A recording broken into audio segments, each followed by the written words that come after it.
All right, we're live, and I am completely disheveled. I hope everybody is fine. We're good. We're going to start. Look at this, Galadriel Caresse and Votre Dame are here. Look, you can see them in person.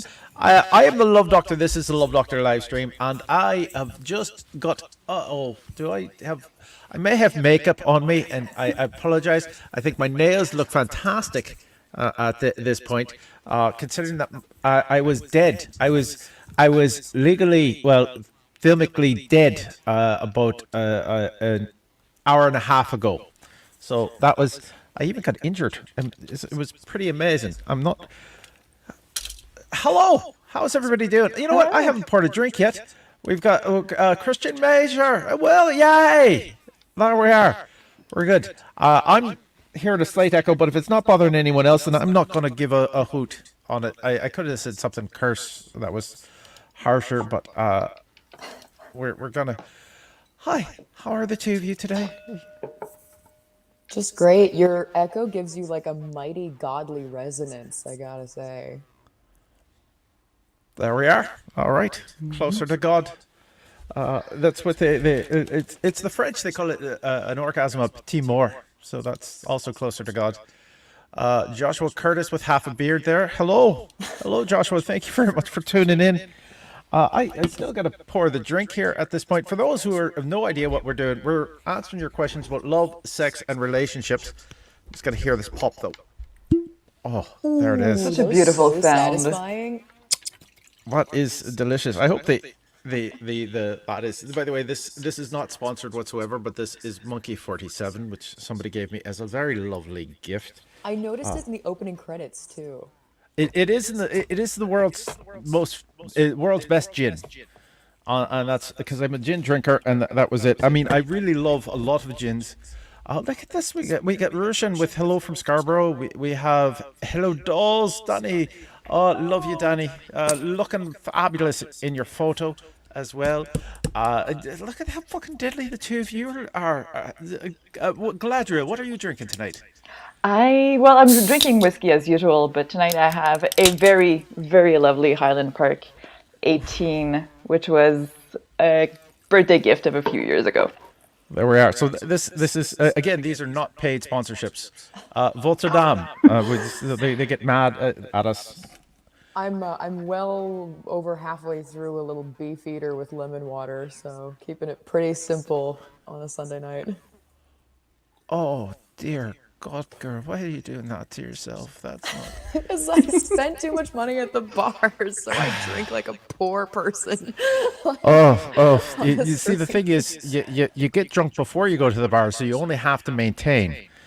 All right, Danny says, that sounds like anal beads coming out of my ass. Well, 20 years ago. Now, there's just silence. What? I'm not sure. The pop of the the bottle. cap. Oh, yes, yes. Terry, welcome to the show. I love that he's done 3/4 of my little sign there with the two red hearts, one green one. And I love an 18-year-old birthday gift. Yes, that way it's a legal gift. It's a legal gift there, Danny. And he also loves eating beef. Welcome. All right. Thought that we're getting started here on a wonder. Oh my goodness, we got a ton of questions in here as well. Are we ready to get started? For those who are confused, we're going to be answering your questions about love, sex, and relationships. And you can either ask your questions here in chat, or you can go to slido.com or sli.do. And the event code is TLD217. So TLD for the Love Doctor 217 because it's season 2, episode 17. And then you can ask your questions anonymously. Isn't that nice? People get that. Who had a good St. Patrick's Day? I know Votre Dame, you. Steamrolled me. Oh my goodness. The actual day of St. Patrick's Day here in Montreal was just like the most gorgeous promise of spring. Like it was 10 degrees, sunny, beautiful. So I was invited to like a little backyard get together, a little Sanka set that was just so lovely. I never ever wanted it to leave. There was good, proper strangers from here and abroad all meeting each other. I love the opportunity for like intergenerational hangs that St. Patrick's Day brings for me. And then Sunday, parade day, was a lot less beautiful, and the parade was very early in the morning, so I started going pretty hard, but all in all, a gorgeous day. Oh, and Galadriel, did you do anything special? I mostly worked, I have to say. So I sort of celebrated very, very intimately back at home after very long, long days of teaching, mostly teaching burlesque. So I can't really complain about it. No, But hold. I just realized that I have an error there. All right, thank you. I'll fix that. I can't see. That's part of my problems. It's part of the being, fictionally dead for most of the day. Yes, it affects your vision. It does. It does affect your vision entirely. It does. There. All right. If anyone ever goes to watch a zombie film, I can't say anything about it, but if anyone goes to watch a zombie film, and there's a like towards the end, near one of the final scenes, where all the zombies are like pounding on the windows outside the building where all the heroes are locked in, and from outside you hear one of the zombies just go, Jesus! That was me actually having my finger crushed as we're rattling the gates against the windows, and my finger getting smacked and trapped. But that was the good take, so that's what they're keeping. And other people were very impressed by the blood. But it's, yeah, it was a thing. It was. Hi, how you doing? I should be answering these questions. That's why we're here, isn't it? We're just, you're letting me ramble on like all this. Hello. Okay? Both of you are still here. All right. Yes, we are. Sorry, were we supposed to cut you off? You were saying Yes, at any time. At any time you can cut me dear, off. I'm going on and on and on. So I know, I do. I tend to do that. That's one of my things. One of my things is to say, the thing about, or one of the things. Those are two phrases that I realize come out of my mouth far too often. But we have questions here. We start at the bottom. And the bottom question is, body hair comes and goes with each generation, the 80s bush, the 90s landing strip, the double O's bald eagle. What determines these trends, and do you follow them? In the hot seat to begin with, it is Votre Dame. well, you'll notice that it responds to the fashion trends. Like different kinds of clothing trends determine what needs to be shaved in what kind of way. So the 2000s was like the reigning, terrorizing trends of the low-rise jeans. So you really got to make sure you're sleek as a baby's bottom in all manner of things if you're going to have low-rise jeans. But of course, the 80s and 90s have much higher, much more forgiving jeans, so it's a little easier to let your situation breathe. I personally am an ally to all body types, and so I do not believe in low-rise jeans at all, and I definitely prefer the liberties, the creative shapes that you can get out of the coverage that higher, more functional, proper jeans give you. So, get creative with it, get like a signature shape going. I think like a nice little diamante kind of motif would be really nice. And yeah, that's really what I have to say about that. Forget about low-rise jeans ever again. Galadriel. I love what Votre Dame said, but I will add to that. I feel that right now, as opposed to like the 80s and 90s and the aughts, as they are to be called, there's a lot more free-for-all going on when it comes to like removing body hair or not.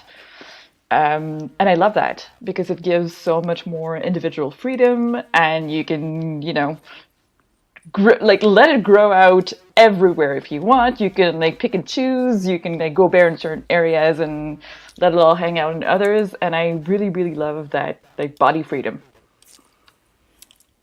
Boom. Perfect. Brilliant answers on both of you. And I think part of it was what determines these trends, and do you follow them? I'm not necessarily a follower of trends myself, as you could tell by my sideburns and my mustache about body hair in general. I'm more of the type of how can I say this? I think everybody's body is their own body and they can treat it how they want. And if somebody wants to share their body with me, then I'm usually damn pleased, and I'm not going to criticize how they choose to groom themselves. I'm just very happy. Though I do have to say, like, as much as I have this hair on top of my lip, being intimate with somebody and all of a sudden I'm like a cat coughing up a fur ball isn't that sexy. I will point that out. And personally, the trends that I follow is the warmer the weather, the shorter the fur, because it's actually sort of a bit hygienic, not to completely remove everything, but to trim it down, because sweat attaches to the hair, and that's where you get the bad smell. So even if you trim your underarm hair or remove your underarm hair in summer, you'll get less of the body odor problem. And that might be more information than anyone wanted, but I'm just sharing it.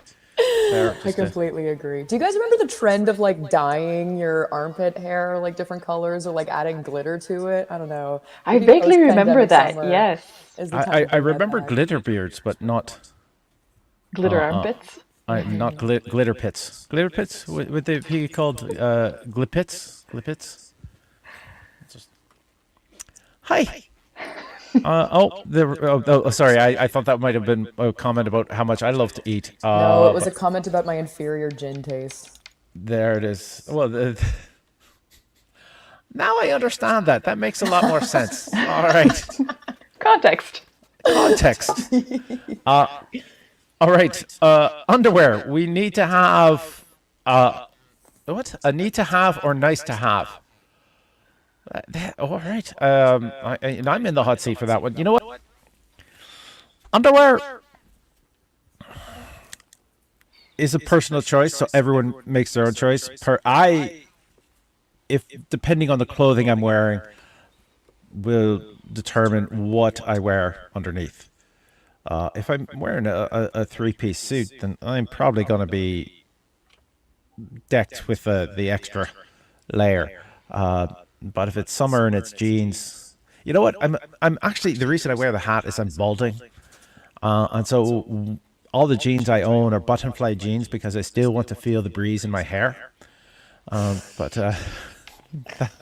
that's my take on the needs for underwear. All right, Votre Dame. I kind of see it as a matter of like professionalism. I gotta say, I'm being won over to the teams of Merkins as an alternative. And last summer I was dealing with a lot of thigh chafe, so I extended. I got like goddamn Victorian with it. And besides underwear, I was also wearing like, you know, anti-chafing like bloomers and such. So maybe those will make a comeback. I think there's been times in my life where the underwear itself wasn't really enough to hide my feminine mystery. And I was rehearsing a show and I was doing this like choreography where I had to do like one of these, and the boys in the band off to the side got an eyeful. And I was like, now that's lovely, but that doesn't really feel very professional or considerate of my fellow artists in this show. So I got a little bit more coverage up in the future and begged their forgiveness for that sudden lapse. I think it's a bit of a need to have. You got to have at least one pair. Come on, let's be real. Definitely context specific. Yes, I mean, it depends on the outfit, it depends on the educator. I love what Votre Dame mentioned. On stage is a completely different situation from, you know, your everyday season also plays a lot into it. I know that I am someone who gets cold extremely, extremely easily. So the more layers I can wear in the winter, the more layers I will wear. And again, like, it depends on so many factors. Some outfits will be less forgiving, and any underwear can be visible, and then you don't want to sort of mess up that line. So yeah, context.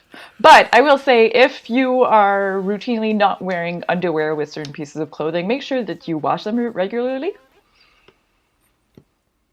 Yes. Are you giving me? Is there context to that advice that you just No, not gave at me? all. I just wanted to. Rule of thumb. Yeah, it's definitely it's. All right. The rule of thumb is not something we mention anymore, but it's just because of the historical note on that one. Yes. But yes, that's But what I yes, do. good guideline. Guideline. And for professional reasons, if we're mentioning men, if you do any kind of acting, or you need to sort of make sure you a dance belt, I think that's what it's called, is very important for a man to have. It sort of like keeps anything awkward from popping out at the wrong moment.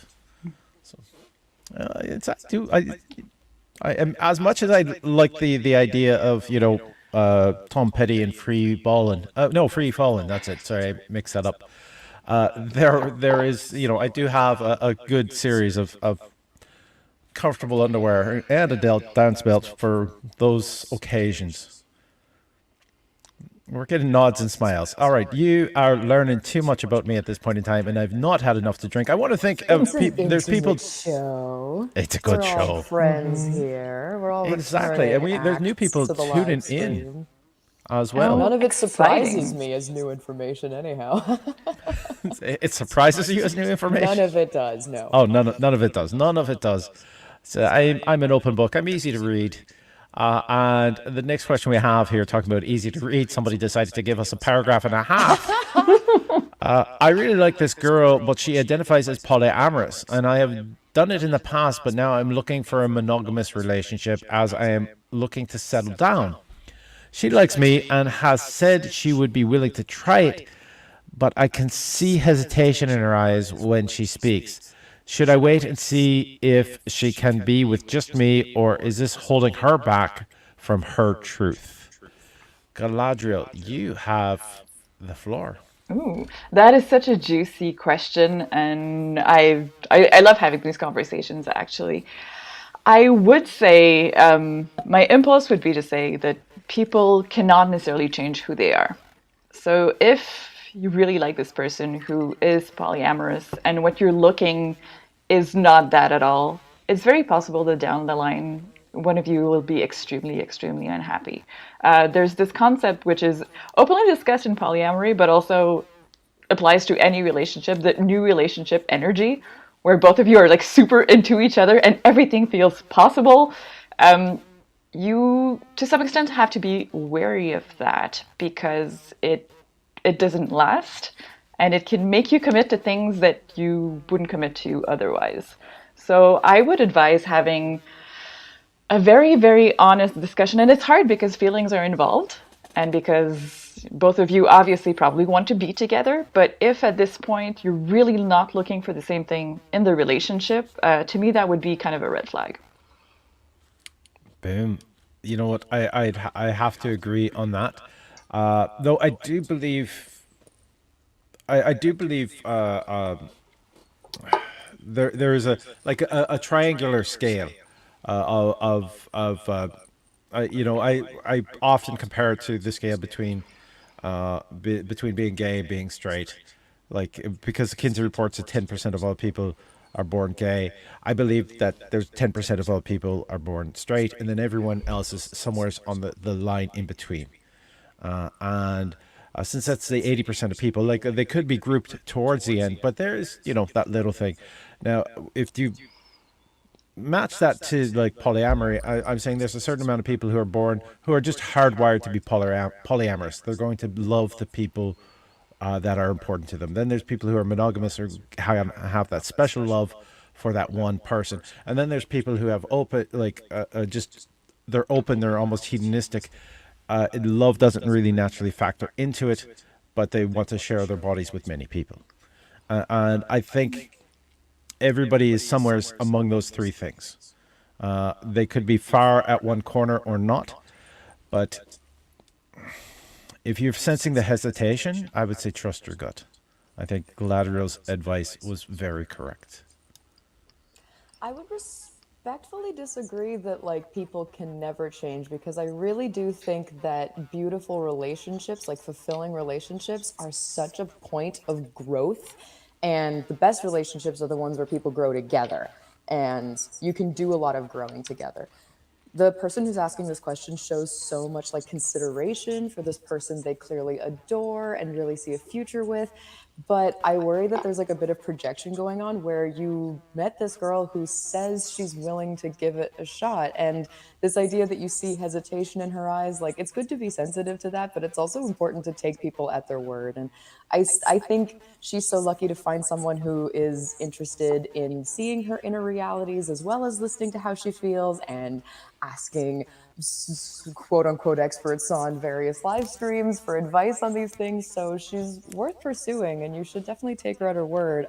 She seems to know herself very well if she identifies as polyamorous, but I think identities like this are flux and flow and can come and go as we grow up. And the final point I'll put on that is I know a lot of polyamorous people who are very much what you could call settled down, and they have families and they have rich and fulfilling lives. So maybe don't let that cloud all of the possibilities of what you want with this person. Boom. You know what? I was going to mention that as well, that you can be settled down and be polyamorous at the same time. I should have mentioned that. Some of There was one polyamorous other people are part some of of the most boring people I know. It will surprise you completely. What a twist. It's like, oh, you play Dungeons and Dragons with your 3 husbands and you all raise your 4 kids together? That's not enviable to me, but go with God. there could be members of our viewing public who will feel aggressed by that statement, but I got my bullying choker on, so I'm ready to be a little bit snarly. gnarly. All right. But I think it also begs the question: what's your definition of settling down? And that in itself, I mean, our viewer hasn't defined. But if the only vision of settling down that you can see is a very monogamous relationship with no space for anything else, then you might run into issues. Mm-hmm. But if your version of settling down is like buying property, that is super helpful with a few other people on the team. It has been pointed out to me before that it is much easier to get a divorce than to split a mortgage. Just saying. Terry is saying having a dependable D&D partners is a big plus. I'd also want to point out that the person who wrote the question said, I've done it in the past in referring to polyamory. So a lot of it also might be concerned with your history and the baggage you're bringing forward on your thoughts on polyamory. And as someone who lived a polyamorous lifestyle for a good while, part of it is also making sure that you are giving enough respect to all of your partners. And just because you may feel an emotional connection to someone doesn't necessarily mean you have to act on it. And it comes down to the definitions that or the boundaries that you set on the relationship about whether or not you can be happy. And that's my 2 cents. We're good. I think I threw 4 cents in there. And this is Canada, so there's no pennies. So it's a nickel. It's a full nickel. All right. Next question. And if anyone wants to ask any questions, we have running at the bottom the little banner. Go to sli.do or slido.com, and the event code is TLD217. And the question we have here is swearing a sign of low intelligence. And Votre Dame. Not bloody likely. I don't think so. So it depends on how you do it. Like, you can generally tell by someone's conversation style, like, where their intelligence meets yours or what kind of topics really consume their interest and occupy a larger part of their mind. But you can have people like cursing about very intense, deep philosophical questions just because you can have them doing that about bigoted political opinions, you know? Like, I think these are just forms of expression.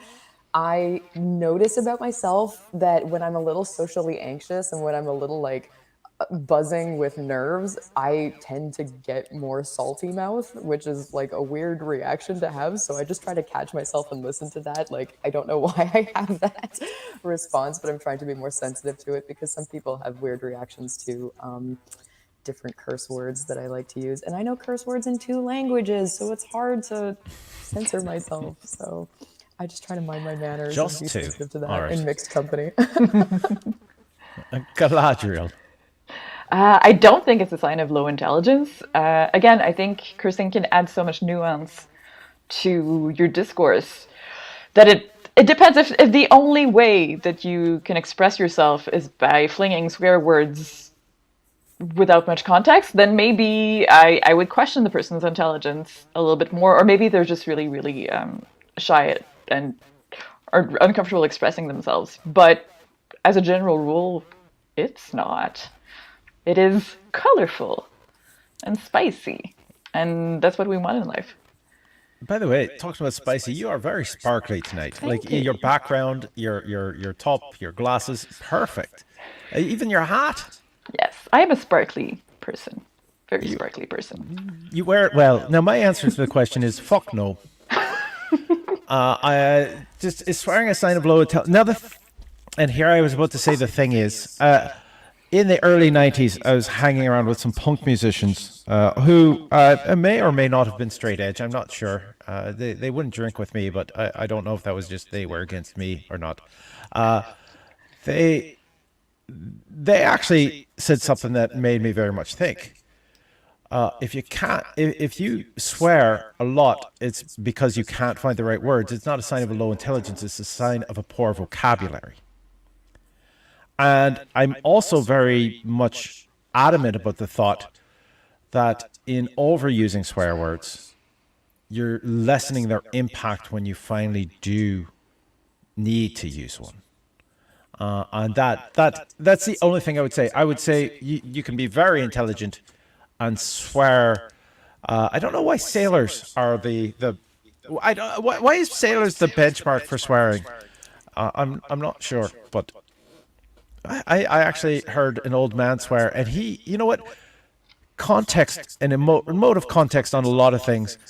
I heard an old man run a rip of curse words, and among those curse words, he used the word blue. Blue. He used blue as a curse word, and I knew it was a curse word.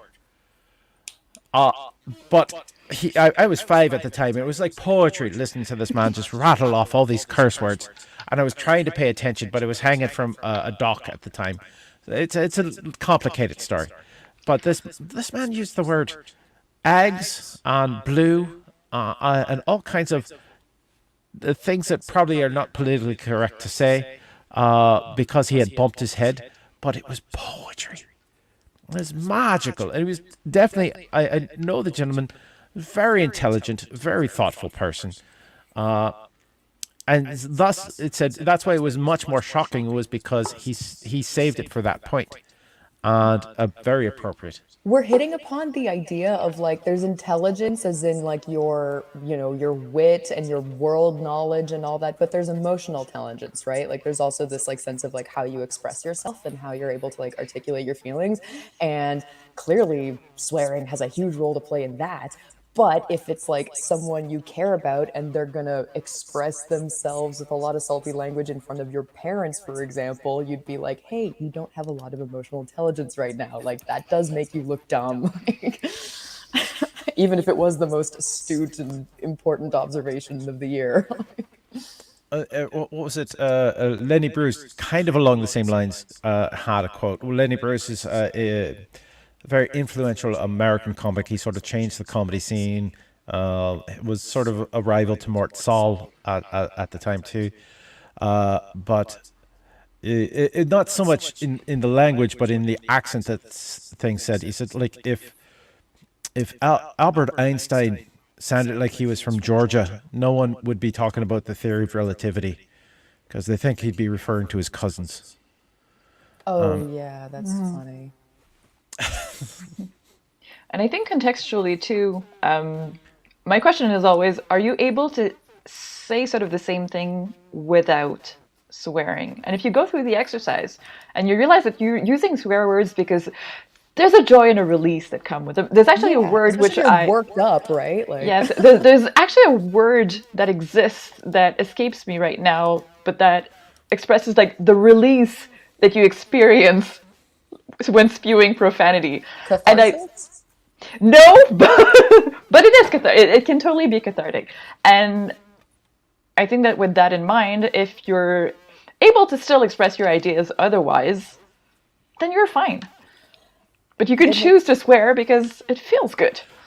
Yes. The Lenny Bruce quote really hits on like the classism too. It's like you naturally assume someone who swears a lot is kind of a lower class and like less formally educated and like doesn't know their manners and stuff. So there's like looking down on someone kind of below you that's in there too. But like they might still be right and like have a point. So. It's. I'm not trying to say that the people who swear are less intelligent or whatnot, but they're not finding the words that they're looking for. And so But they're it's always a lower. adverbs. They're always adjectives. They're always inserts. You know, it's like it's fucking discreditable. It's like it's not the adjective. Like you found the word. You were just emphasizing it with the thing before. Right, but it's the fucking fuck. Yeah. Yeah, that's fucked up. All right, and there it is, the adjective, the adverb, and the noun all in one. But that is the transitive nature. I think we're spending too much time on this question. It's a juicy question. It gave us so It much. is. It's a very good question. It is a good question. I feel passionately about it. God damn it.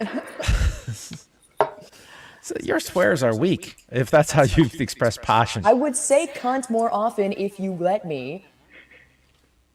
That's a beautiful word, and it I think represents a so. beautiful thing and a piece of female power. That's why I say it all the fucking It is the time. flower of life. I think it's amazing. Now, I do have a problem with one word, and I don't like it being said, and it begins with B.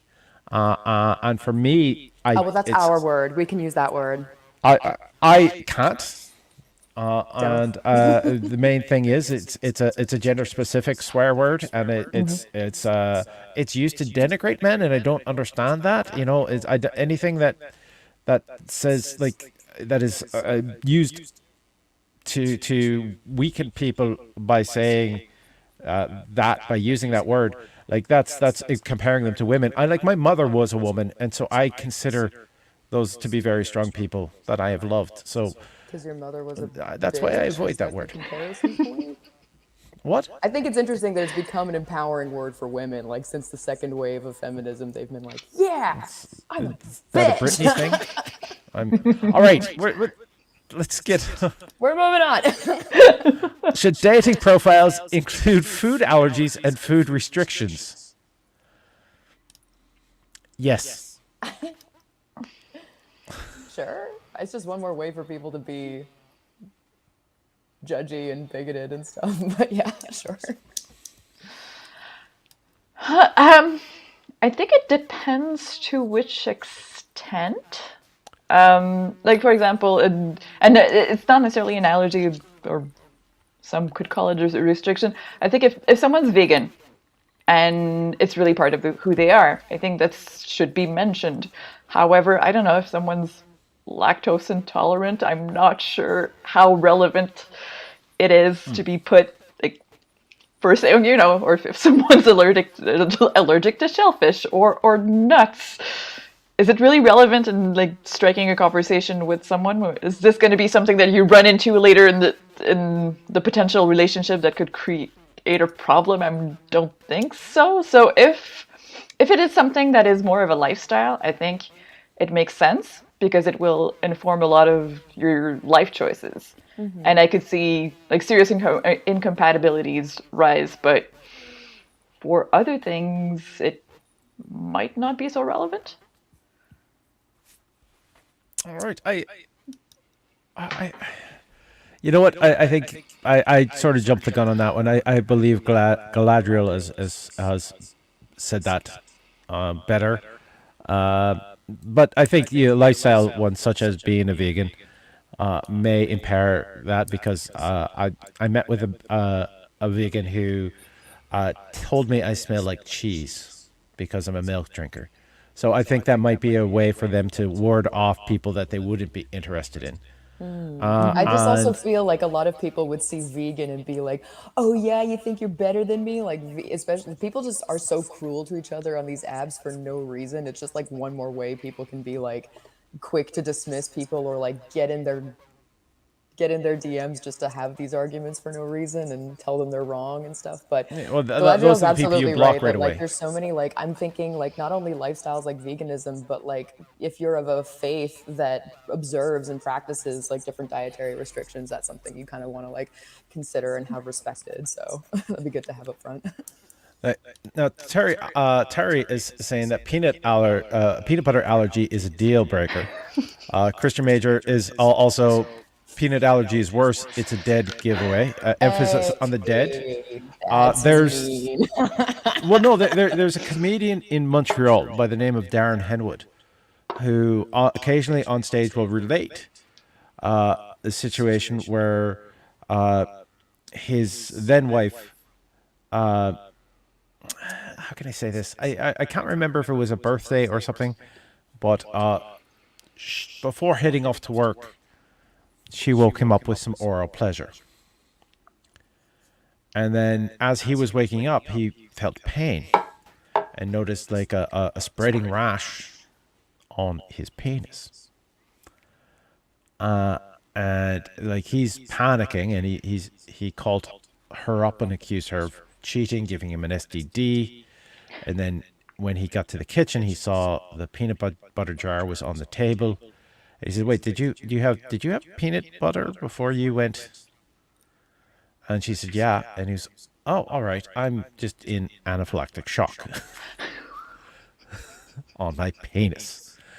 So Darren Henwood tells the story far better, but that's an evidence where you have to be careful with the peanut allergies. If my boyfriend called me up and started accusing me of these terrible things, I'd be in antagonistic shock. I'd be like, "How dare you?" When I was so generous with myself in the morning. It's like, Well, it's his ex-wife now, so it's choke on it, bitch. But also, if you have a partner who has an allergy or like a very high intolerance of something, maybe keep that in mind before consuming thing and then exchanging fluids with them. That's probably what Yes. Terry meant. It's like, I just enjoy peanut butter too much. I would be too scared to like share my spit with someone who was in danger by it. Which again, I realize, but it might not be a dating profile kind of like first thing. And these comments actually just got us a like, which I want to thank people. Anyone, this show is actually run on donations, so we will give a link later for people to be able to donate to the show, which supports us. We'll split among all the performers you're going to be seeing, the three of us here on the screen evenly. But how can I say it? It's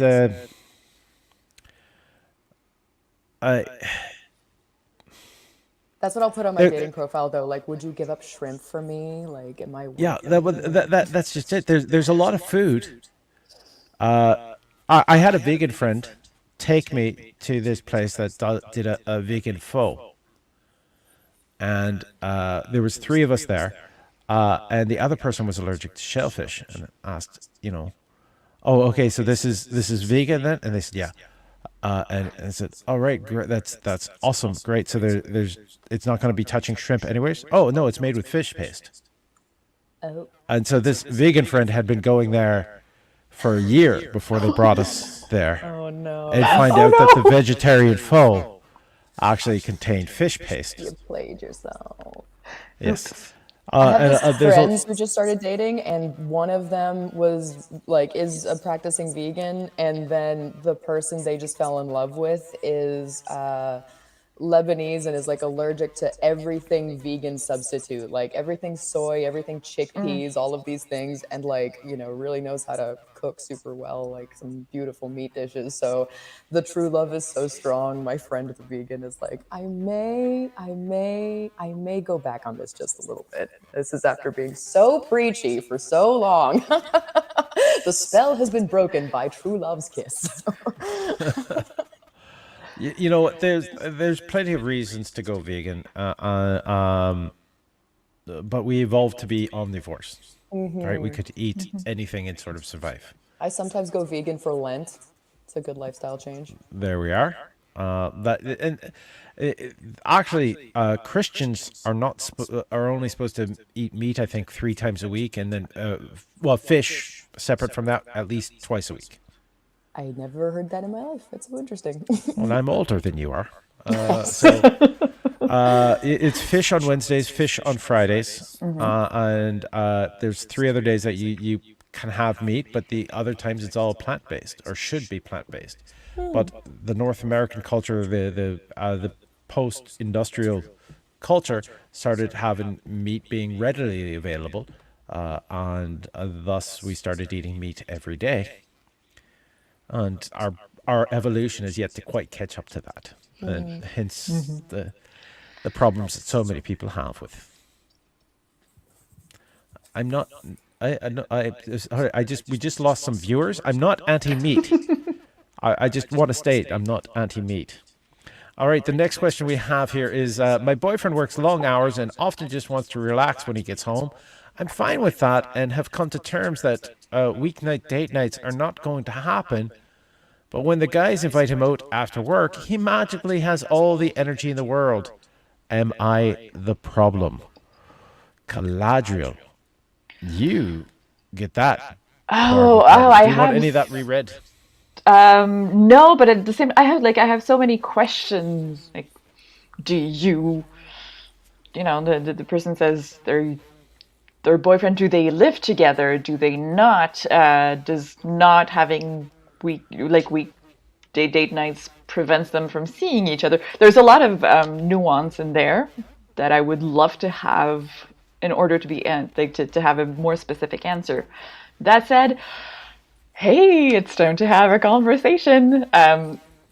It just feels to me that your expectations and needs are probably not quite aligned, and maybe it's just worth really talking it out. If it's a case where you both come home after work and you live together and you're just completely pooped, and this idea of like spontaneously going out just doesn't appeal, it could be that that's a specific situation. If you just can't see each other during the week because of that, it's an entirely different situation. I think the best the person can do is express their needs and wants and see where their partner is willing to meet them. Boom. That is a good answer. Definitely you mentioned touched on communication being important, and there are some things that are not mentioned in that. Why are weeknight dates important to you? Do you work the weekends? Is kind of the question, and maybe having the conversation with them about why they're so negative about the idea of having a date night with you during the week, but willing to go out with their friends. Are they the ones who are considered to be the one to plan the weeknight date nights? And it might be just after work. Like if you were to take care of all the details, then they would be happy to go along and enjoy that night with you, rather than the night that they have with their friends. So these are questions. So Galadriel is absolutely correct. It might be time for a little bit more of an honest conversation between the two of you. It breaks my heart to hear, am I the problem? Like, no, you're coming and asking for support. You clearly want to spend time with your SO, and that's really beautiful. But taking personally that your partner is trying to accommodate their social life is a problem. Like, don't take that personally. Don't let that feel like an indictment of your role in their life. I'm someone who gets a lot of energizing out of seeing my friends. If I don't see my friends, my energy levels are down, my work is joyless, I find less of a momentum to pursue like my creative projects and my money-making projects, and I just need to see my friends. It's the sweet spot if you are always included in friend hangs and you're in the social circle. I think there's nothing better for a relationship than remembering to like be each other's best friends and like making an effort to be friends with their friends. Like that's just good partnership to me. But allowing them to go and indulge in that and make time for their friends, especially if they work hard and they work all day and they work Monday to Friday, it sounds to me like they live together. It sounds to me like they have like conflicting work schedules, don't begrudge them hanging out with their friends. Don't feel like this is an indictment to you at all, and just try to be encouraging of that and come along when you can as well. Boom. Well said. And it's people need interaction with more than one person in general. So you may be able to see your friends at times that when they're not available, but his only time to see you is the time that they're not working. So well put in, Votre Dame. And the next question, I just caught a glimpse of it, and oh boys, this is going to be one to unpack. Why do women usually fall for the bad boy, instead of the good guy? Votre Dame, you have the big seat. I reject the premise of the question as a girl who identifies as a bad guy, for example. But this is a false dichotomy. This is a projection of your identity. This is not a reality of the world around you. There are no good guys and bad guys. It's not cops and robbers, okay? Everyone has a lot of potential to redeem themselves. Everyone has a lot of potential to brutally disappoint you. But if your big disappointment comes from a woman or a person of your interest falling for someone who you deem is lesser than you, then consider that a win. Move on with your life and remove the glasses with which you're viewing the world with such simplistic, platonic shapes and primary colors, because the world is more interesting with nuance. Boom. Boom, boom, boom. Galadriel. Very well said, Votre Dame. I'll point out, that is some straight up incel bullshit. Okay? Like, seriously. And like Votre Dame does, it's a false dichotomy. This is not what happens in the world. And also, to me, the question sort of implies, well, I'm a good guy, so I'm not, getting a woman. Whatever you do, your moral deeds or what you do in the world do not entitle you to a partner. End of sentence. Boom. Enough said? All right. Yeah, exactly. The incel who drove the van onto the sidewalk in Toronto and injured, 12 people? That person actually described themselves as a good guy. So people who self-describe themselves as a good guy Red flag. might be a little biased on their own opinions or self-grading of that. I think the idea of being good is a struggle every day to make sure you do good. And I've known plenty of men who would fall for somebody who is bad for them, just as I know women who've fallen for people who are bad for them. And it doesn't matter your gender or orientation, because some people like to self-sabotage. Some people don't believe they deserve happiness and love. So they might go for something exciting. And I don't think this is anything that is based on any one gender. But I think this is a thing that people who are afraid, people who are afraid that they are unworthy, will sabotage good relationships and then go into bad relationships because they think that's what they deserve. And that is self-defeating and is not a healthy thing. But I think it's important to point out as well that many people who do that don't do it consciously.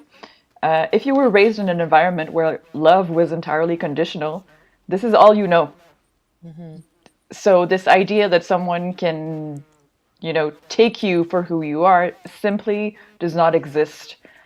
And any of your brain patterns, any of your emotional patterns.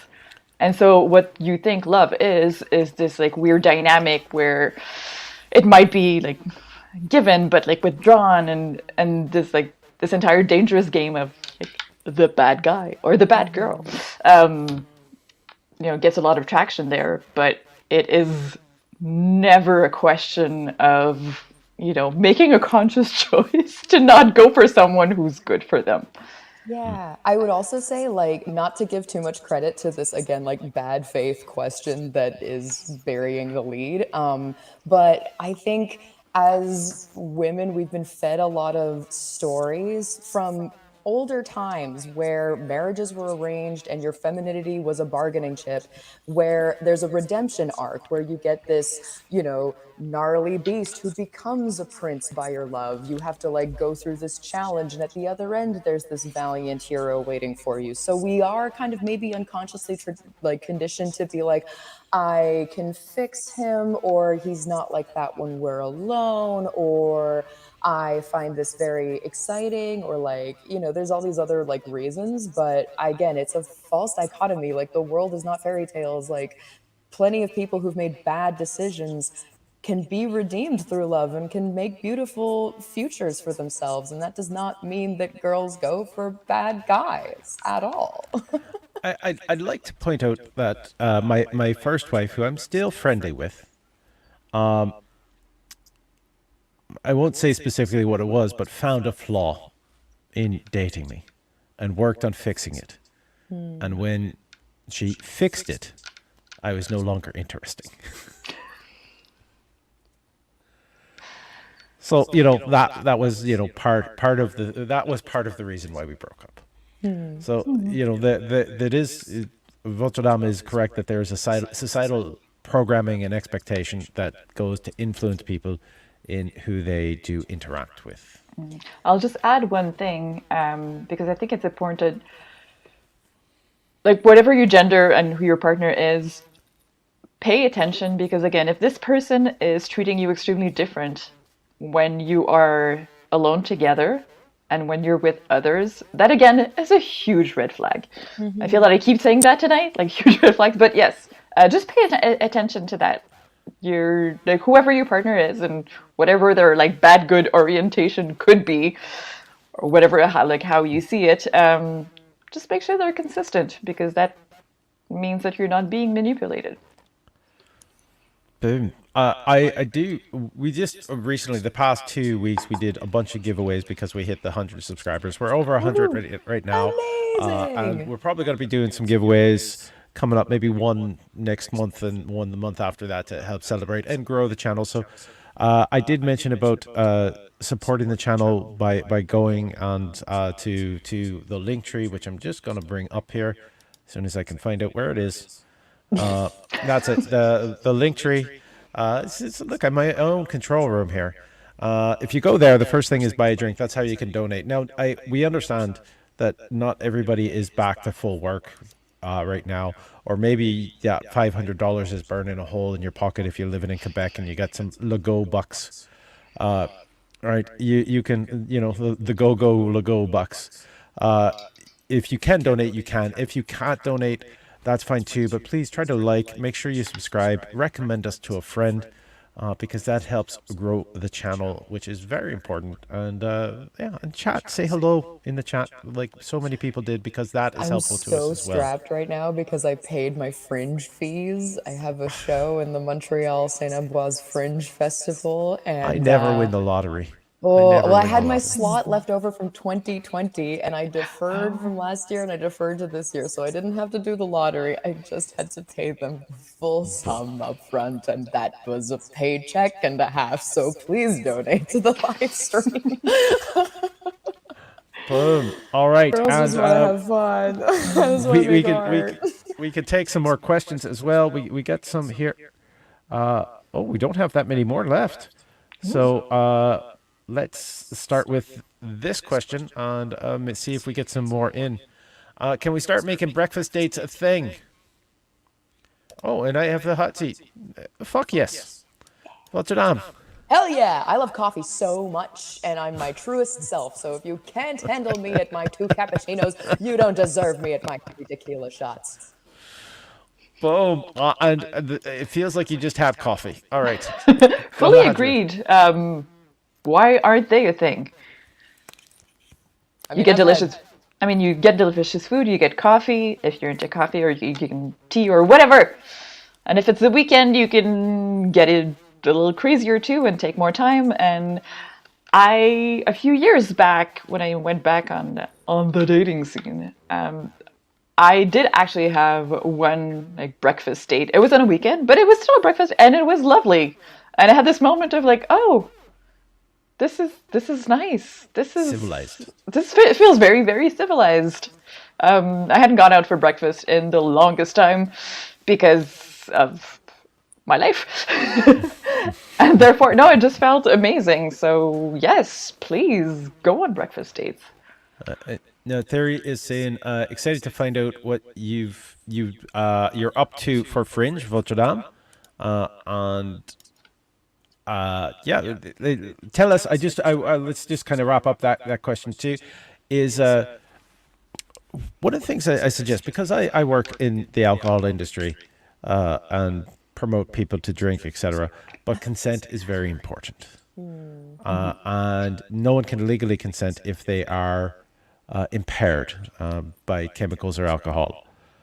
And what I suggest to people is that if you're very interested with someone, but you know that you're impaired, say that you're still willing to go home with them, but nothing can happen tonight. Then you have the morning.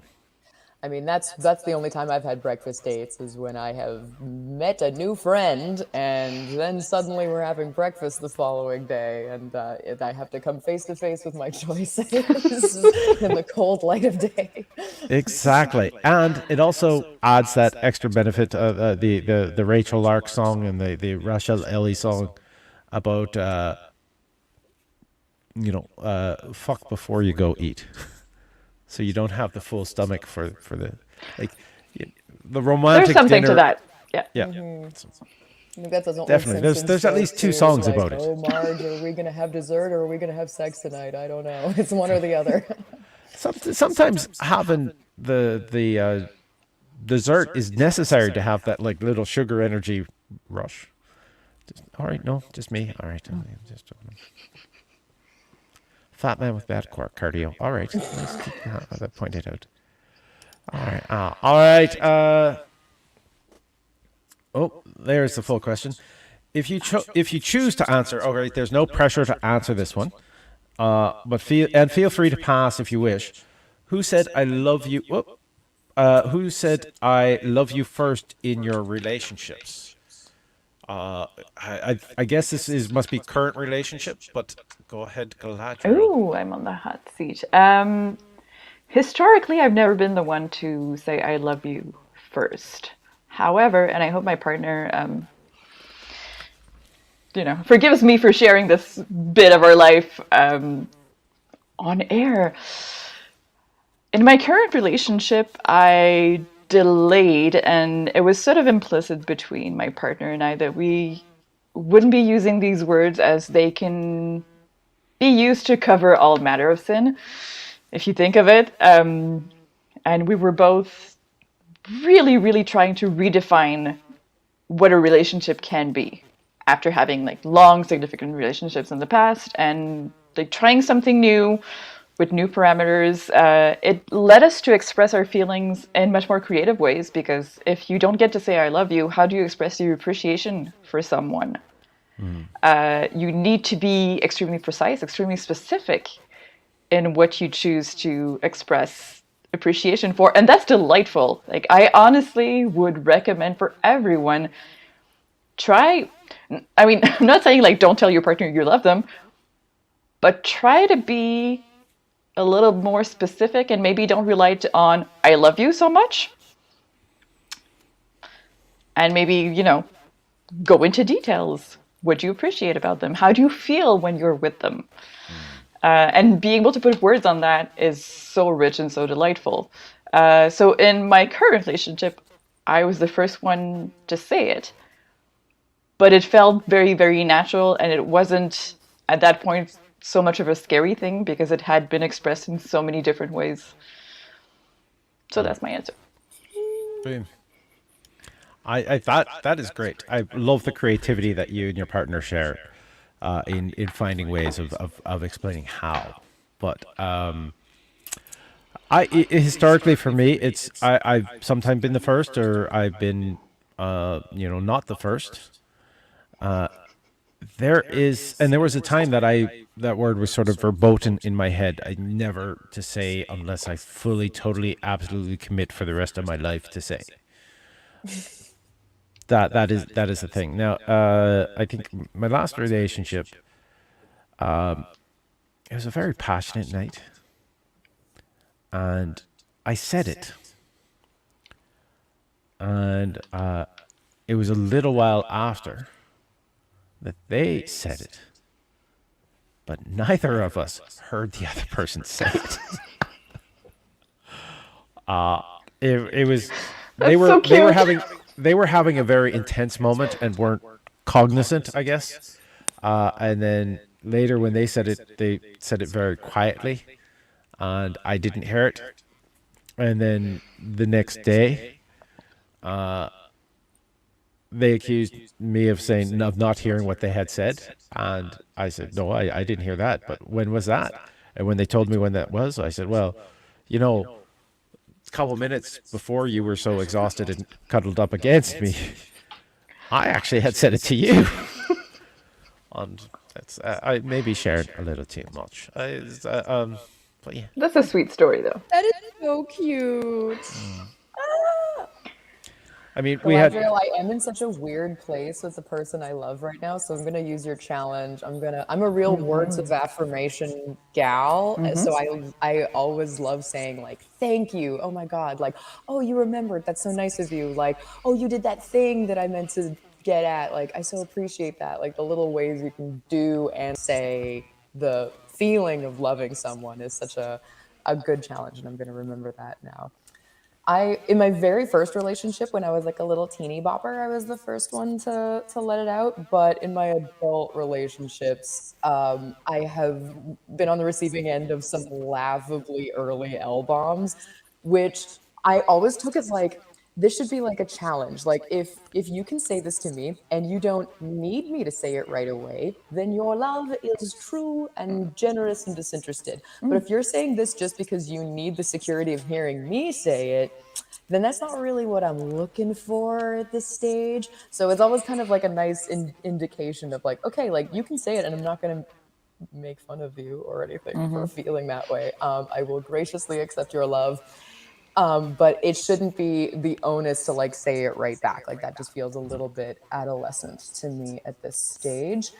Yeah, but I also agree, like, life is short. And now, when I was a teenager, I agree with you, Love Doctor. I was the same way. I was like, this is a very powerful statement that is reserved for the end of the movie when you have met the one. And I only said it because I really, really felt it then in my first loving romance. But now I'm a slut, and I say it to all of my friends and my cats and my family, and I make it weird and I kiss their faces, and I'm quick to receive it and quick to give it back, and that's kind of the complete shift in philosophy that I've had. I love that you mentioned that, Votre Dame, because that was going to be my next point. I think we need to like open up about like saying I love you, not just to romantic partners, because love is fantastic and it has like so many facets and there can be so many nuances to love. So I know I'm also like super open to like, I tell people I love them because I do. And I think it's important. And I think it like de-dramatizes the whole like, I love you thing, which is, I mean, yes, but love can be lighthearted. I end every show by saying I love you all. But I'm a slut like that. Maybe we're just all sluts too. That is the point of the show, right? That they're aspiring sluts asking sluts how to slut. That's what we're doing here. No, I personally off from on high.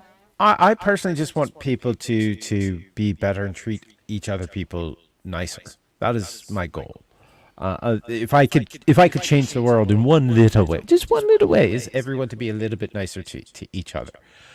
I also, the thing I want to add on that question is because I answered it as it was talking about saying, who said it first, but I also want to point out it doesn't matter what someone says; it matters how they act. And that is what you need to take away. It doesn't matter how often somebody says that they love you. It's how often they take the time to hold you when you need to be held, to listen to you when you need to be listened to help you in the tasks that you need to get done, right? And give you space when you need space. That is love. When somebody is cared and concerned about how you react and what you need, and you better reward that person by doing the same for them and giving them what they need when they need it.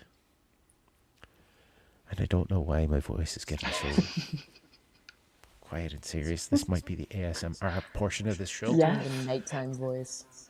Nighttime voice. I had an early day. That's to be honest. All right. We have more questions.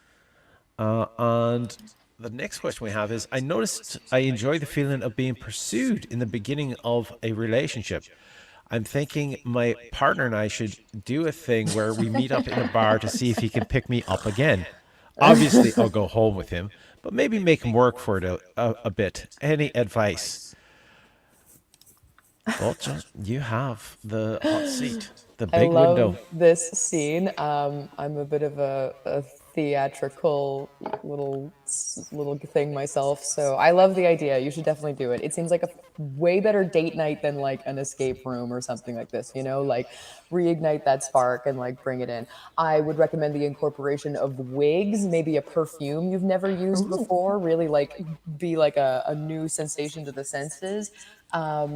Maybe a change in names just for the night. That would be cool. And obviously like a bar you've never gone to, like a restaurant you've never gone to. That would be a great way to do it. And yeah, obviously you're going to go home together, but there's all manner of other disguises and surprises you can incorporate along the way. So I am fully in favor of this. If you're in a place where you kind of need to reignite a spark in your relationship and this does it for you, this is worth it doing it. But, every relationship ends the chase at a certain point of comfortable attainability. So, that does fade away once in a while. So maybe just get comfortable with that feeling too. But absolutely, break a leg, I say. Boom. Galadriel. I'm all for it. I mean, I'm also speaking as a professional seductress. So obviously, I'm very much all for it. I think we all need an extra dose of seduction in our lives. We need to seduce ourselves first. And I think that's a thing that we keep forgetting. Like people don't, if you're able to like really seduce yourself and then like, you're really feeling yourself, whether it's a new partner or someone you've been with for decades, project that energy. Like give each other that gift because it feels so amazing. And there's no reason, just because you've been together for a while, that this should stop. There's a myth that, at some point in the relationship, you get comfortable. And that is sort of the end of seduction. And I disagree so deeply with that. So yes, go ahead. Again, yes, you can like go full theatrics or just like be yourself. Take the time. Maybe like if you don't want to go like full alias, which can be fun, just I don't know, take the time to get ready separately so you can meet and see your partner. And see the partner, the effort that your partner has put into looking good for the date. And this is going to ignite a lot of sparks. And I think it's just so lovely when you can take the time to really seduce each other in a space that's not home. So that you can just like revel in it and not just suddenly jump to like, oh, like I'm really into my partner right now and this feels sexy, so we're just gonna like head to the bedroom, which can be absolutely delightful in many circumstances, but creating that little like lingering like oof is so nice. Do it. Boom. All right. I you know what, if I could add anything, because both of your answers are compatible and great. Also maybe make a plan on having a hotel room. Like if you're going to get ready in separate places, one of you have the hotel room and get ready there. I don't like the gender bias on that question because maybe it's time for you to pursue your partner rather than be pursued. So It's you an can, ungendered question, I noticed, but you can tell the genders right away, right? actually, it is gendered. Obviously, I'll go home with him is actually said. Okay. Well, I mean, Well, it doesn't mention. It's true. It's whether or not that they are a penis haver or not, but it's sort of skewed that way in the question that the person writing it is the one who wishes to be pursued. Exactly. Sometimes it helps to sort of try on the other side just to see and experience that as well. And it might sort of excite your partner to be the one to feel pursued if they are not familiar with that. And yeah, definitely the hotel or even in another city. Like make it a hotel date in. Well, all right. If you're in Montreal, Ottawa. Yeah, But sexy Ottawa. go to Ottawa. That's where it's the greatest entertainment will be going back to the hotel room. There's a lot of pubs and nice hotels. There are a lot of pubs. There was actually. It's Canada's romance capital, don't you know? Oh, I thought that was Niagara Falls. They Oh, no, literally that's had the a tourism tawdry sex campaign capital. that was like under that, and that was like 5 minutes before the Ashley Madison scandal broke. So, where it was revealed that like 1 in 3 married persons was actively trying to cheat on their partner with these like illicit dating sites where people were looking for discreet extramarital affairs. I do want to point out to the. Oh shoot! I had the thought. Oh yes, Ottawa. You're talking about exciting things that happened in Ottawa, and the Oscars are sort of a bit to blame. Last night or the night before, at the Yuck Yuck show, a comedian was assaulted on stage. And people are roping that into the comparison of the fact that Will Smith was able to do it without repercussions. And the answer to words is never violence. All right? Hate speech can be criminally charged, but yeah. Not as boring as we thought, eh, Ottawa? Oh, no, it's still fucking boring. That they actually like the assault isn't in its way is sad, which is not exciting good.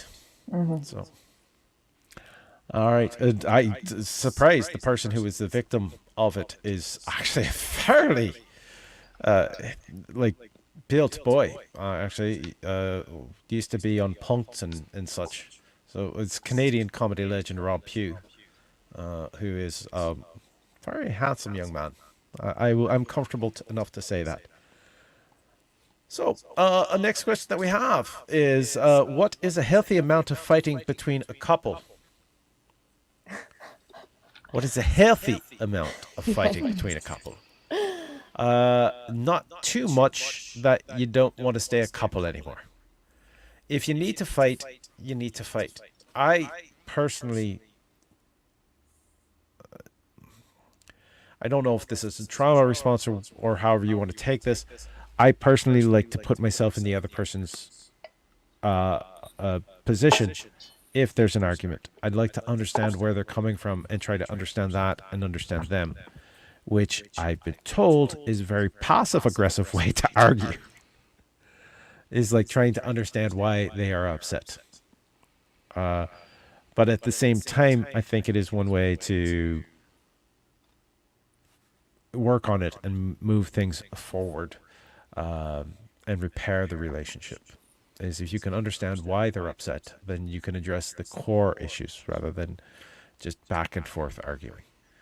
Now, I know some people enjoy the extra heat and the joy of make-up sex afterwards. But, it all depends on whether or not you think it's worth it.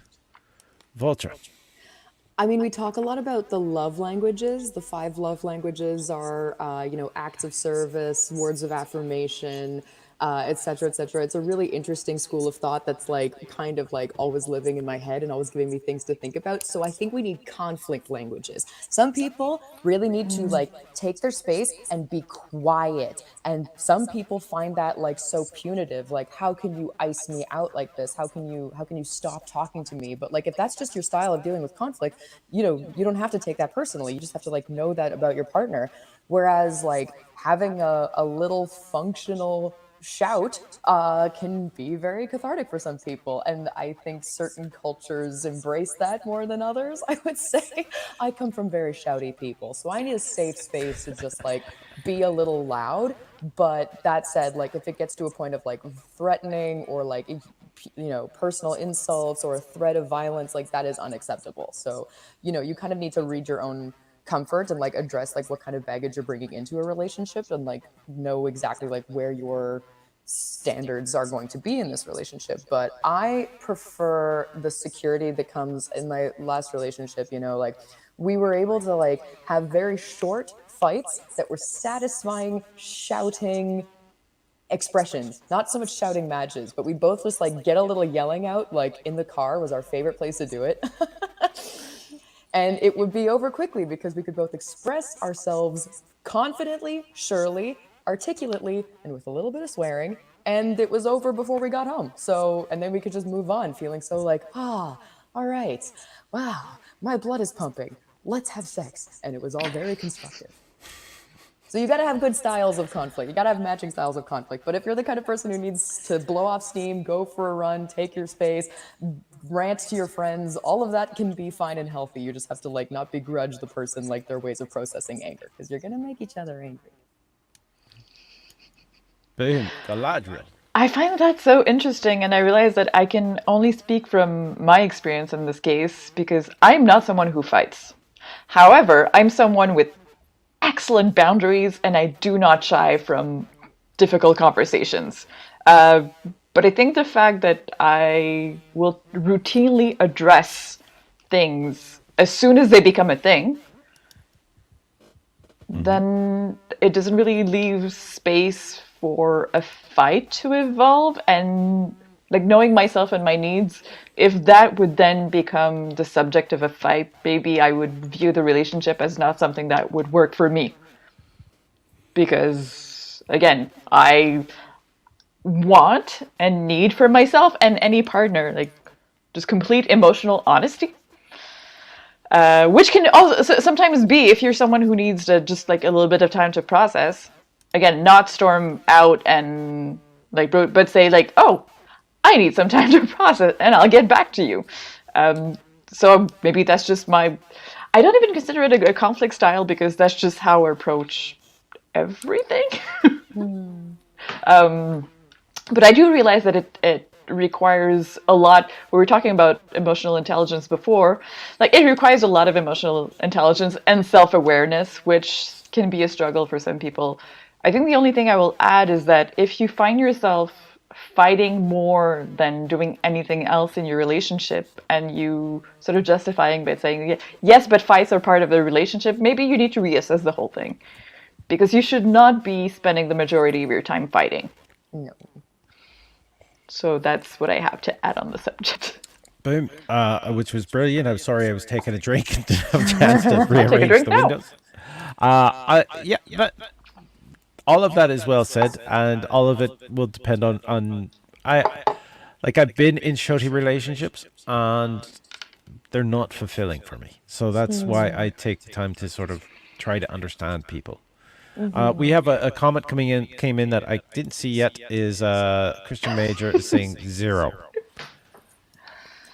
I guess I just think that's the amount of fighting. Acceptable. Healthy amount. All right.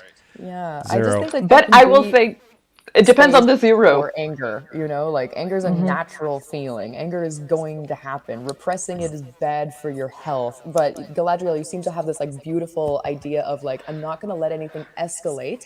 I'm not going to let other people's choices put me in that situation. If I am going to get angry, it's going to be because of circumstances I can't control, and then I can instantly accept that I can't control it, which is like a great way to live. There's some people that say that polyamorous, or think that polyamorous people don't feel jealousy. They do, but they also have compersion as well. Yeah, they need a sexier word than compersion, eh? It's like an ugly word for a sexy feeling. Yeah. Yeah, you know what? I think you're saying it wrong. Try one more time. It's not good for me. It's still not a very pretty word. Like I agree with Votre Dame. I love the feeling. The word itself leaves to be desired. Like it could be such a sexier sound. So what is it Which in is, French? Do either of you know what the French I think equivalent of it's the that word? same thing. Compersion, Comparsion? which is also not very sexy sounding. Oh, well, it's usually switching Not things even to French France could save French. it. Oh. Sorry, I'm going to get myself in trouble and kicked out of this country. So let's move on to the next question. Actually, before we move on to that question, let's get back to this. Excited to find out what you're up to for Fringe, Votre Dame. You want to let us know? Thank you so much for giving me a little space. I wrote a show for my dad and I to do together. It's a father-daughter vampire play called Sire, and it's just a two-hander. It's like a lot about family dynamics and my like elder care anxieties. You know, I think like we have.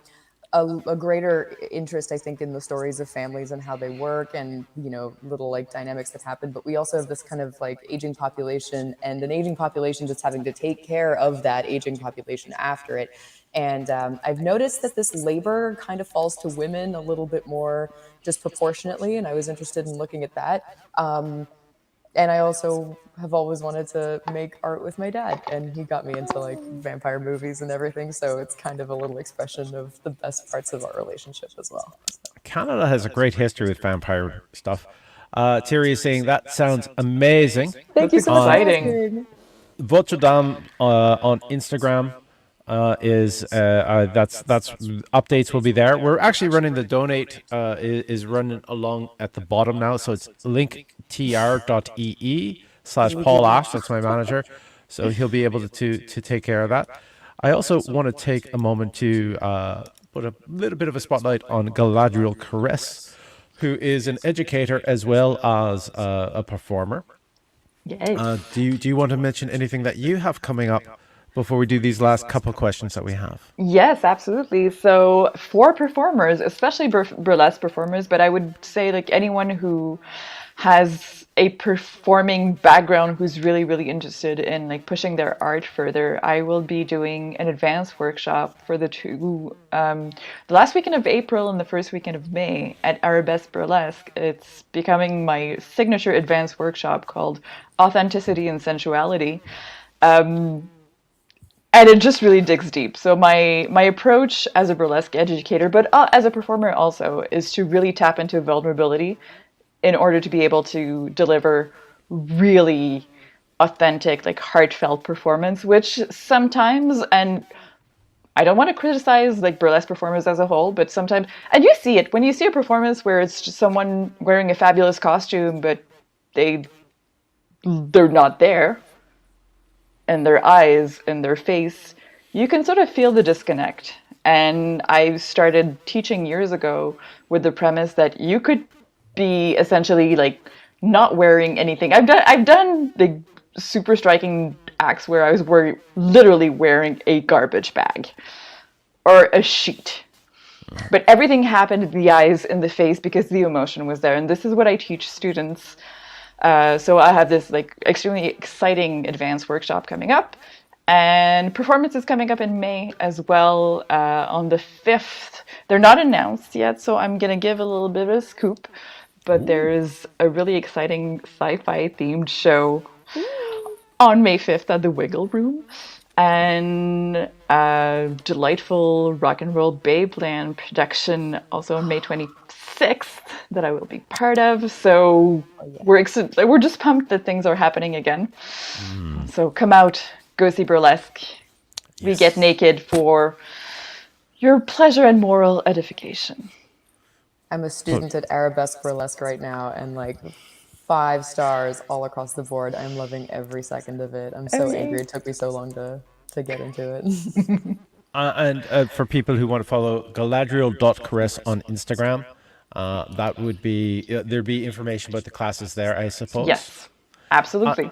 And the other class that is sort of your signature class, it's the Strength of Stillness. Is that? It's Strength through Sensuality, which is my signature 10-week class that I've been doing for a few years. I think I just started my 7th cohort, and we're right in the middle of the session. And this one is great because it is intended to serve both performers and people who never want to set foot on the stage ever.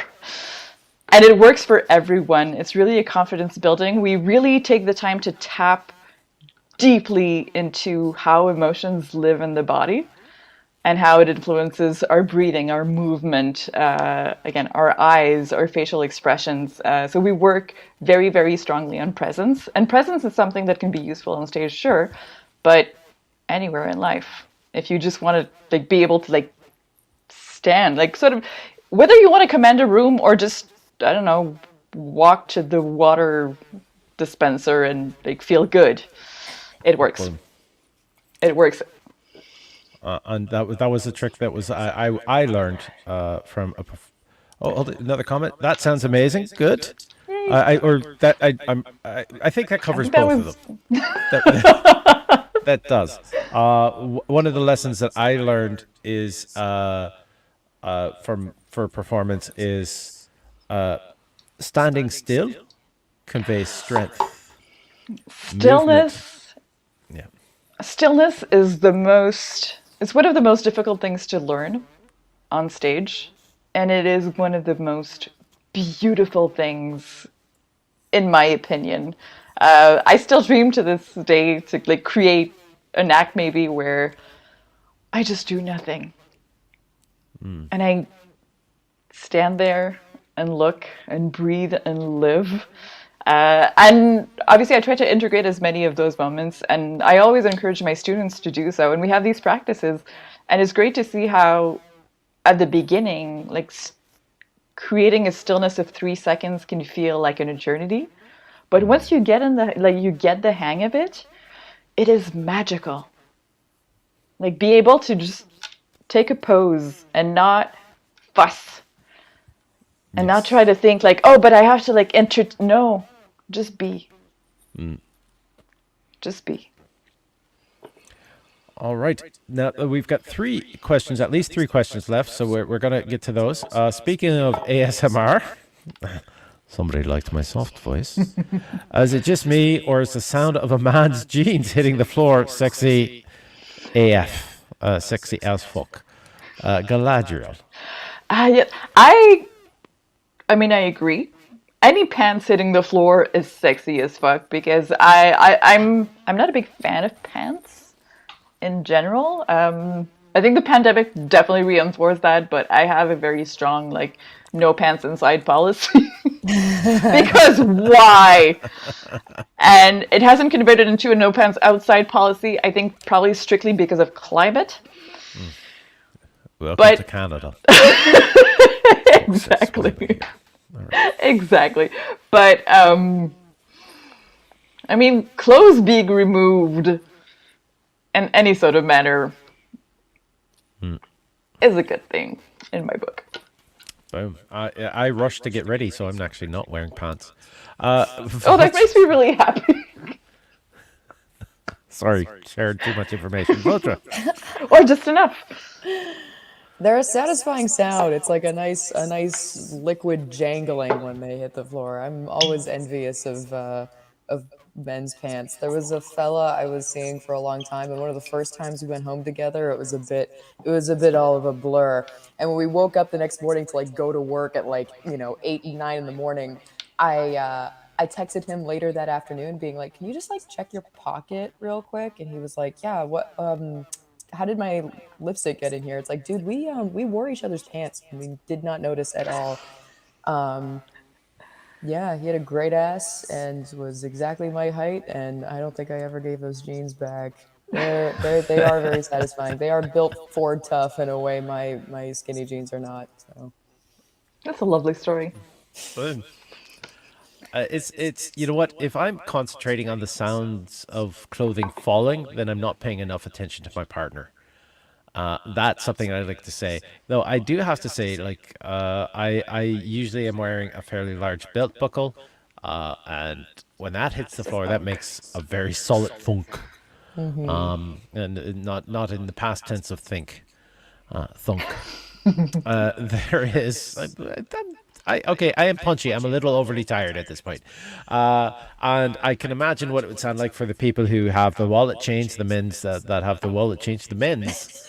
The men's. Would never sleep with someone with one of those. So Yeah, exactly. Neither have I, actually, but I imagine that adds Sorry. another jingle jangle to the entire No, that's okay. situation. But like I can still clearly remember back in the 90s really appreciating the wallet change. My appreciation has changed with time, but in the 1990s, like the And mid maturity.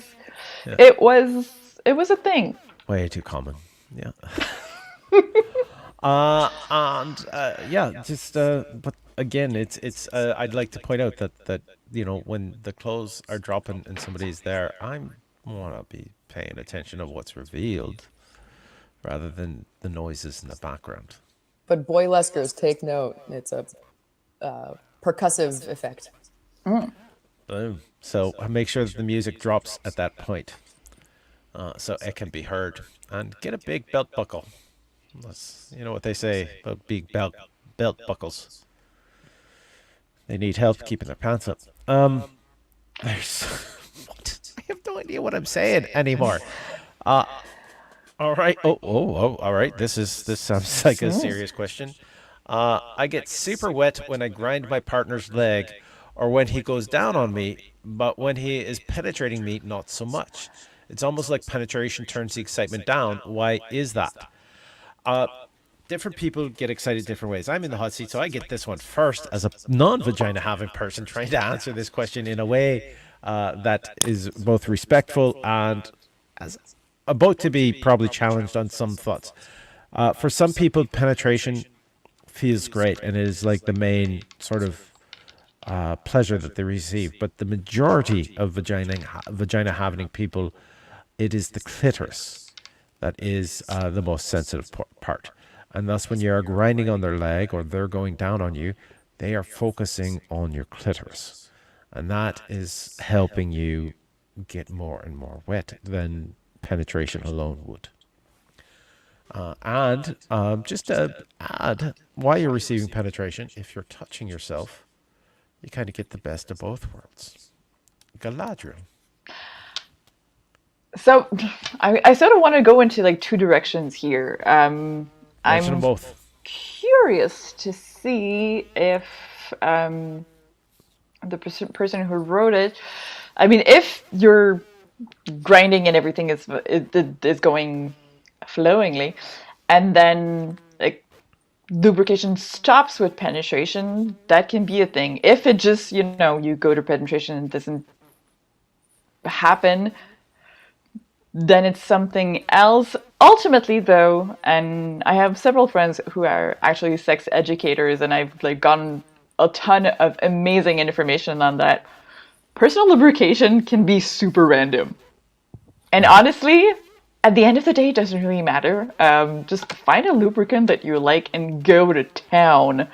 I think there's like so much emphasis that is being put on like natural lubrication, which can be great. I mean, yes. But there's nothing wrong with you if it doesn't happen. And also, like, sometimes like people will get very, very lubricated and they're not even aroused. So that goes to show how it can be really random. So I would just encourage the person to try to like lift off the focus on what gets them lubricated. Get lubricants, like fun lubricants. Side note, don't ever use a silicone-based lubricant if you're going to use condoms, or silicone toys, because that's not going to go well. But yeah, just like play with lube and like take the time to play with it. Don't just like go grab one thing at the pharmacy. Oil-based and condoms are bad. Okay, but like don't grab one thing at the pharmacy and try and decide that it may work and it may not work. Take the time to do your research. There are so many on the market. So many. And like enjoy it and just stop putting pressure on yourself to like be wet at a specific moment in the sexual relation. Maybe put a lot less emphasis. I'm still sad to see how many people for whom penis and vagina is the epitome of sex. It's not really. It's fun, but there's so much more. Boom. I do want to specify. They said it turns the excitement down, not kills it. Like, so it's still some excitement there. What's it I on? think I have a similar bodily reaction to the way the question asker is expressing how their body reacts. Like, I've noticed it's an anticipatory reaction with me. Like, it's almost like it's a defense mechanism against painful friction. It's almost like my body is like, oh, this is about to become penetration. This is about to become like an invasion towards fifth base. Like, that really sets the waterfalls going for me. And it's nice to have partners that like know that about me, and they can kind of like, you know, trigger the functions in the way that it is. But I also say, like, clitoral stimulation is not a way to make that happen. Like, if I'm not wet and someone tries to like stimulate me clitorally, it's just not gonna happen. It's not so good. it really has to happen like first, and then like clitoral stimulation is a great way to like maintain it. But like, it's very like, the wetness does not come from the clitoris, it comes from like within the actual vagina, like not the vulva outside of it or any stimulation. So there's almost like a kind of, you got to like go in for it and then use that and then go for the rest of it. That's my best like analysis of how my body works, at least for me. So just embrace that. Like, you've learned something about your body. You know that you have this particular reaction. You know that grinding on your partner's leg and erections and stuff really does it for you. So maybe like bear those images in mind while you're enjoying penetrative sex. Like, let that kind of, let whatever role you're inhabiting when that happens kind of continue while you're experiencing that. And like, as you know, these experts have said, lube is your best friend. Stimulating yourself is really helpful. And yeah, just consider this like, that doesn't have to be baffling. This could be like, okay, now I know how my body works, and I'm going to make that work for me. Boom. I think both of you had great answers. There's one thing. If you are going for lube, make sure your partner would like the taste. If going down on you is part of the routine, flavored lubes, generally, I think the same people who pick the flavors for the lubes are the same people who pick the flavors for fluoride. When you're at the dentist, it's not the same. All right, that was not fucking strawberry. It's not peach. That was definitely not peach. I'm looking for a specific brand of watermelon sugar. Exactly. And the thing is, if the main thing is, it's your body and it's how you react. And is it weird or not weird? Doesn't matter. It's not weird for you because that's how you react. Yeah, exactly. So there's no worries there. And there was also something that hit me. It was it also depends on how much it turns it down. At that time with penetration, the lubrication is doing its job. So some of it is being used. So you might be sopping wet with the oral stimulation, but that would be continuing to generate without using. Also, oral stimulation has a way of transferring wetness from one organ to another. Like, that's very helpful. Tasty penises can wetness. do that too, but it comes with some consequences. So be careful with that one.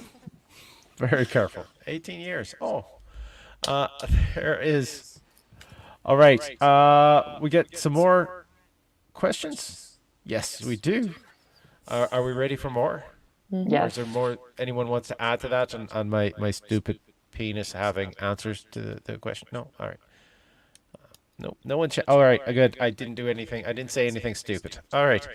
Last movie night, I caught my man tearing up at one point during the movie. He refuses to admit that he did it, but I think it's beautiful that he's showing emotion. Please, Doc, tell the guys their feelings are meant to be expressed. Nothing sexier than a man in tune with his emotions. Well, now you're right back in your lane, Doc. Oh, yes. Repressed men. All right. But you get to answer this first. I mean, the male perspective. I think it's totally natural and totally good. If you caught him tearing up and he doesn't want to admit it, whatever. If he wants to stay repressed, that's fine. But at least he's not repressed enough that he got there and he was crying and stuff like this. We don't need to like bully and humiliate them into acknowledging these things. It's probably not going to produce the results you want of the vulnerability and the trust. But, you know, if it's a genre of film that you see brings this out of him, you know, who's to say you can't create that situation for him again? And I think the less you confront people about moments of vulnerability like this, the more forthcoming with the how it works for them they'll be. So Encourage. You know what?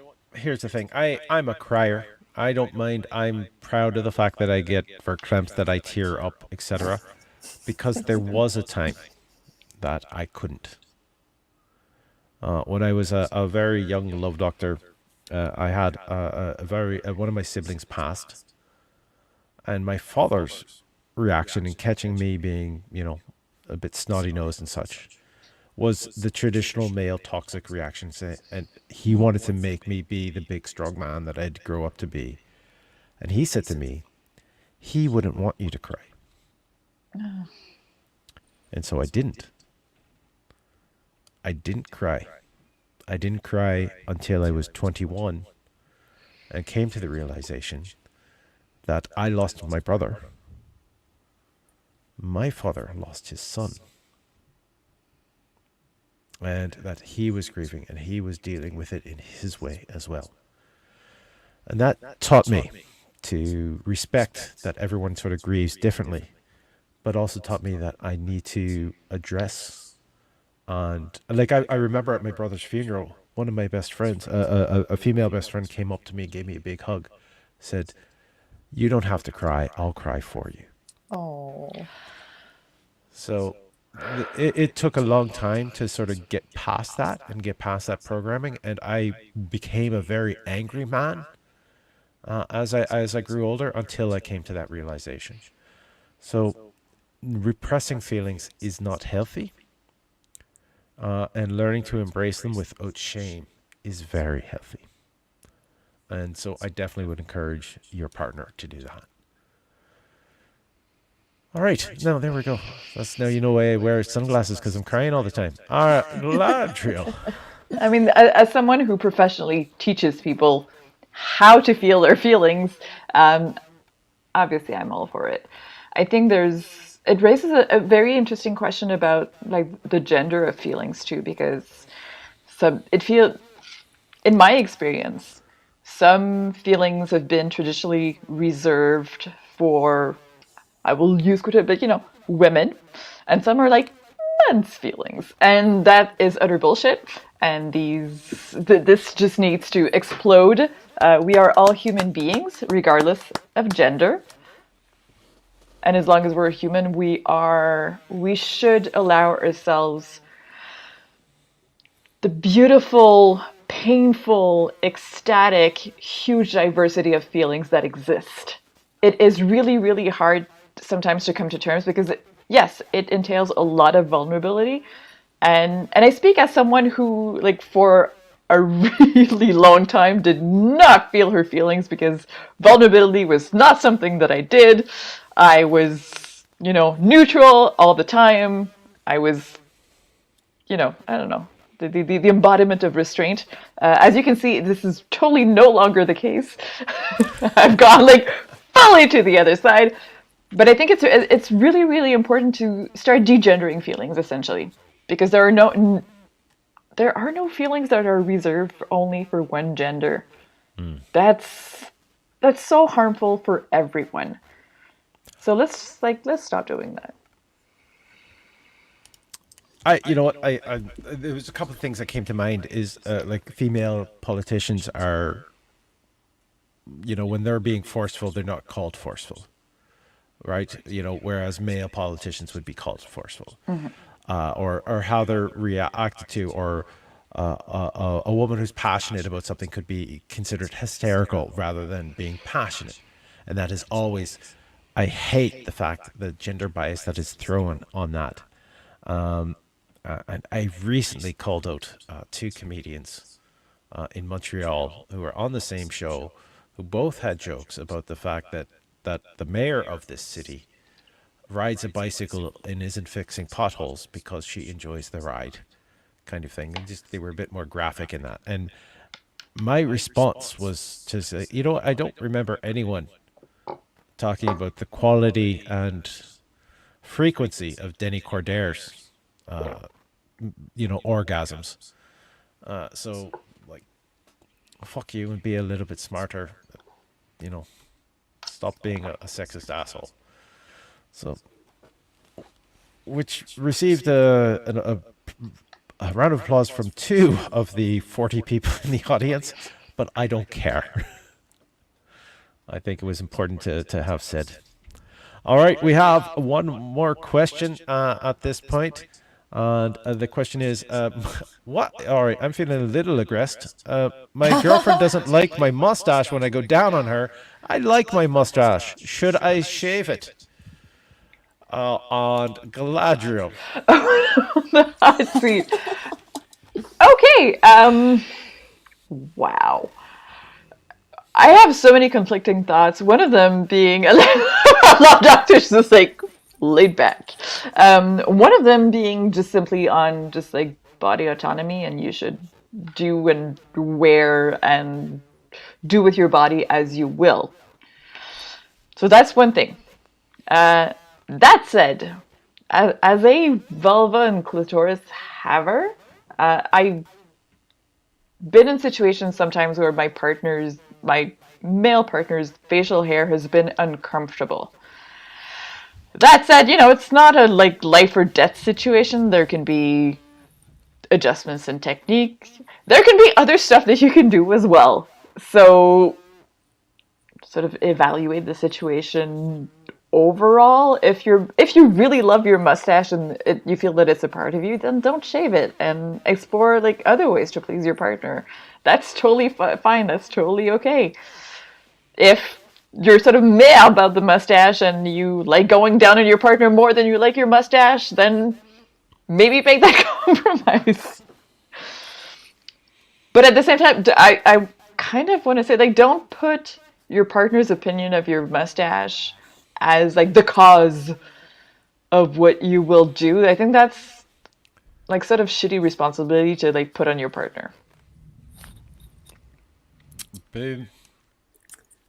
I guess it's less of the partner's opinion and more of like the partner's experience of it. So I do agree, like you can think outside the box, so to speak, and come up with other ways to stimulate your partner and than that. But like, God, nothing beats a good third base. My goodness, it's like a kiss of an angel. It's so gorgeous. I will say you might want to try growing it out longer, because I too, just like Galadriel, have had experiences where like a stubble is just painful. Like the impulse, the contact has been very like rough and unpleasant. Sandpaper.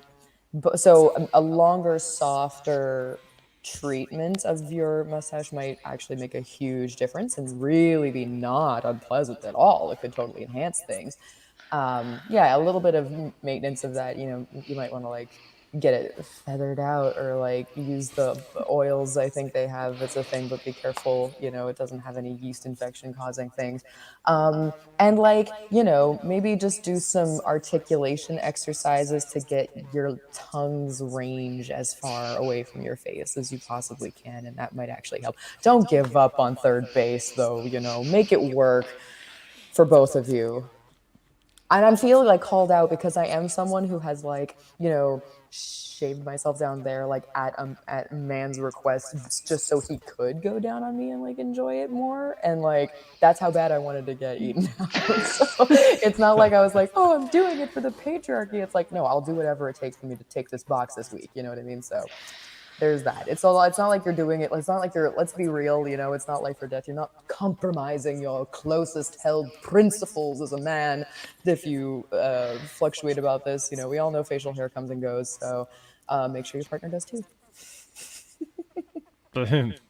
Make sure your partner comes? Is that what you were saying? All right. That's the joke. Yes, that's what the joke I made. I was just clarifying. I thought you were saying make sure your partner knows that facial hair as a style will come and go. Not that. Yes, and then I said that the partner should come and go as well, and that was the intended pun. And I give the audience. I told you I was tired. I told you I was tired. All right. I That's definitely. the last question. I definitely will agree with the both of you on that one. And the thing is, with this too, is there's I've gone down on somebody who had shaved and is letting it grow out, and definitely agree with it. Like the pins and needles spikiness, it will kind of leave a bit of a rash. I'm very lucky that I don't grow facial hair very easily. And if there's anyone who has a question about how well my facial hair grows, tell me exactly where are my eyebrows. Just it's also though if I have been stubbly on the side, I know that I will leave a red rash on the thighs, and which could be unpleasant. And yeah, my mustache hair is a bit wiry, I will admit. So no one wants to be poked by like the end of a cable that has been cut and unwound.